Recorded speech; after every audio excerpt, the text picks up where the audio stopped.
Фермер-любитель из города Покровска разводит на своем участке овец, коз, вьетнамских свиней и индюков. Личное подсобное хозяйство Максим Шефер создал около 20 лет назад. Все эти годы животные и птицы содержались во дворе многоквартирного дома практически в центре Покровска. С подробностями Виолетта Засимова. Несколько лет назад мы уже снимали новостной сюжет про Максима Шефер. Тогда нас интересовала тема разведения перепелок. Мы побывали у него дома, а также посетили небольшой хатон, который он построил во дворе обычной 4-квартирки. В очень тесном помещении содержались несколько видов скота и птиц. Но уже с прошлого года вся эта живность переехала на новое просторное место в пригороде Покровска. Рядом находится озеро, куда запустили гусей и уток. На свободном выпасе козы, овцы, единственные корова и лошадь. Для вьетнамских вислобрюхих свиней, телят был построен вольер для индеек и кур клетки. Землю эту мы получили где-то порядка 3 года назад. Пока оформление, все. Потом потихонечку с прошлого года начали осваивать. Маленько видели, изгородь начали делать.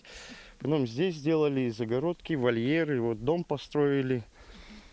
И уже второй год мы здесь, можно сказать, лето проводим вообще конкретно здесь, чтобы животные были в естественных условиях, паслись. На этот раз интерес у нас вызвали овцы, которые впервые появились в хозяйстве Максима Шефер 10 лет назад. Начиналось с 3 особей, сейчас их уже более 20 овцематок. Состав разнообразный, есть породы романовская, бурятская булбей, забайкальская и гибриды. Зимостойкие, приплод может быть до 2 раз в год, хорошие материнские инстинкты. Рацион: летом зеленая трава, зимой сено и зерно. Максим Шефер разводит их для себя на мясо, иногда реализует ягнят или взрослых особей желающим. Отстриженную шерсть раздает бесплатно. И животные хоть и говорят, что глупые, мне кажется, наоборот, с ними намного проще. Вот здесь они находятся на Аласе, они никуда не уходят, никаких проблем с ними нету. Они, наоборот, вообще не доставляют никаких проблем. Единственная проблема – это собаки дикие. Сейчас у фермера 2 заботы: заготовка сена на зиму, его требуется 20 тонн, и строительство теплой овчарни, чтобы скот находился здесь круглогодично.